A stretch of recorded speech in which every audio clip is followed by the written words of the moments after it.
Good morning, children. Today we'll continue with the topic of nutrition. In our previous lecture, we studied about autotrophic nutrition. Today we will study about heterotrophic nutrition. Heterotroph is an animal that can't make its own food supply. So they have to eat other things like plants or other animals to survive. So in other words, I can say that organisms that depend upon outside sources for obtaining organic nutrients are called heterotrophs. These heterotrophs are of three types rather. We'll study about that, but before that I would like you to please see this slide of the difference between autotroph and heterotrophs. Now, autotrophs are the plants or the organisms, we can say, who make their own food, and they are chiefly plants, some protists and some bacteria. While heterotrophs are the organisms that cannot make their own food and they depend upon other organisms for the source of their energy, which includes animals, fungi, and some bacteria. Heterotrophic nutrition, children, is of three types. First is holozoic nutrition, second is saprophytic nutrition, and the third is parasitic nutrition. What do we understand by holozoic nutrition? The organisms that feed by ingesting solid organic matter, which is then digested and absorbed into their bodies, is called holozoic nutrition. For example, human beings, animals, and insectivorous plants. What are saprophytes? These are the group of organisms which feed on dead and decaying matter, including bacteria and fungi, which digest the food externally before the nutrients are absorbed. Example I can relate like bread mold fungi, mushrooms, etc. We come to the third mode of heterotrophic nutrition, which is parasitic mode. Now, here are the group of organisms that obtain nutrients from living organisms, and the parasite obtain it from the body of any other living or the body of the host on which they are surviving. For example, we have got leech, fleas, lice, and tapeworm, which live inside the body of human beings in intestine. In holozoic nutrition in NCERT, we have been given about this mode slightly in detail, taking the example of amoeba. Now, amoeba is a unicellular organism. You can see, children, here that it is a body which has got just a nucleus inside and an irregular body which keeps on changing its shape. Now, this changing of the shape happens with the help of the projections which the body intermittently do by the structures which we call as pseudopodia. Now, in the holozoic mode, when this animal is there, whatever food substrate it gets, as it gets closer to the substrate, it makes two hand-like projections which we call as pseudopodia. They just encircle this external foot and take it in the form of a food vacuole inside the body.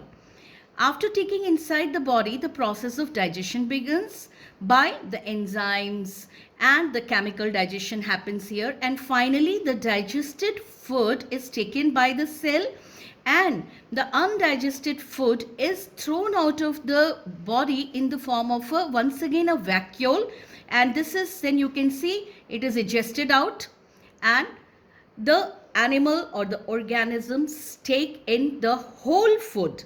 We as human beings also, we take the whole food, be it plants or we also take non-vegetarian, but we take whole food, and then in our body, in our digestive system, the mouth does the function of breaking down the bigger, I can say, pieces into the smaller pieces. We'll study about this digestion in human beings shortly. I come to the digestive system of human beings, which is done in detail in this chapter. First of all, simple to take you through this diagram. You can see here, children, in a human body, a digestive system is made of different organs, starting right from mouth and till last, which is the excretory opening called anus. Now, the various organs which are responsible for digestion in a human body are in the mouth. We have got tongue, we have got teeth which help in the mastication of food. Salivary glands, you can see here. We will be studying about each of the organ in detail. This is the epiglottis, which guards the opening of the food pipe. There is a common opening beside this long tube, which is a food pipe. You can see in the figure as esophagus. And epiglottis is the covering which is over the food pipe. When we are taking into the foot and we are respiring also simultaneously, then this organ, which is a flap-like structure, it closes the respiratory tract and the opening, and the food passes into the esophagus. Esophagus leads to the sac-like structure which we call as a stomach. Stomach moves into a U-shaped structure called duodenum. This is a part of a small intestine. And finally, the biggest organ in the body is the small intestine in the form of several loops. And the green color, what you can see, is the large intestine, which ends up into this portion of colon. And finally, the rectum, where the food is temporarily stored, which has to be digested out of the body. And finally, through the exterior opening called anus, in the form of feces, the food is thrown out. So these are the simple smaller organs, each of which is contributing in the process of digestion. I also mention here in the figure, you can see here the red color organ as liver. You can also see the leafy structure in this U type of turning, which is called as pancreas. We can also see a small organ, a sac-like structure once again, which is gallbladder. We move on to the next slide. These are the different parts. I now move on to mouth. Now here, children, you can see that in the mouth we have tooth, we have got tongue, and we have got 3 salivary glands. To begin with, parotid gland at the back. Then we have got sublingual gland at the end of this, I can say, lower jaw. And then finally, submandibular gland. These 3 salivary glands help to secrete the salivary juices. Now, children, when we eat the food, we see that the food gets wetted. What is this wetting of the food? The water is not actually water, but a fluid called saliva, which is secreted by these 3 glands: parotid gland, sublingual gland, and the submandibular gland. Now, when we ingest the whole food inside, we take a big lump, or we can say a piece of an apple we take in. It's a big piece. Finally, when we take, what happens? The teeth does the function of breaking it. The tongue helps in the rotation movement, and by turning it upside down and the teeth masticating it, the piece of apple is broken down into smaller particles, and it is then that the role of enzymes come into play. What are enzymes now? A question you may ask.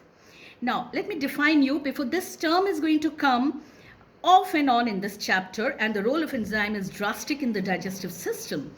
Enzymes are nothing but the biological catalyst whose role is to enhance or retard the rate of reaction without itself being participating in the process.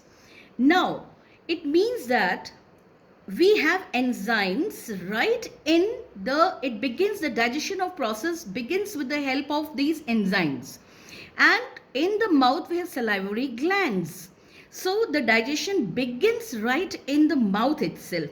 The enzyme which is present in the salivary glands is called salivary amylase, which act on starches and convert into simple sugars.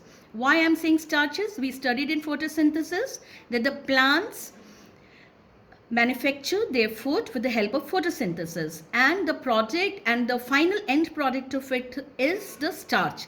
And we have in our diet, in a vegetarian diet, we have got plant products only. So that is why we say that the salivary amylase act upon the starches and convert it into simple sugars. Now here you can see that this is what is the opening. This is the opening which will now lead into the next structure called as esophagus, a long pipe. Now, before going into this, I have got some detailing about the functions of the mouth. What is the function of lips and cheeks? The function is the food come in between this, that's confined, and finally the food is chewed evenly during mastication. What is the function of salivary glands? Salivary glands secrete saliva. The function of saliva is to lubricate the lining of the mouth and the pharynx. It cleans the mouth and teeth, and also the enzyme which is present called salivary amylase break down the starch into simple sugars. Now we have got tongue. The tongue has got extrinsic muscles which are present on the outer side and intrinsic muscles which are present on the inner side. These muscles help to manipulate in the chewing of the food and shaping the food into a bolus-like structure. Bolus is a round ball-like structure. And also the intrinsic muscles of the tongue help in the process of swallowing of the food. We also know that tongues have taste buds. You must have studied in your previous classes.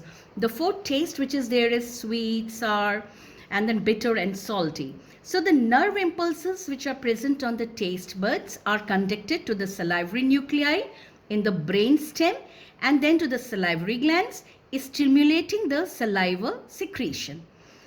Then we have got teeth. The function of the teeth is simple, crushing and grinding the food and breaking down the solid food into smaller particles.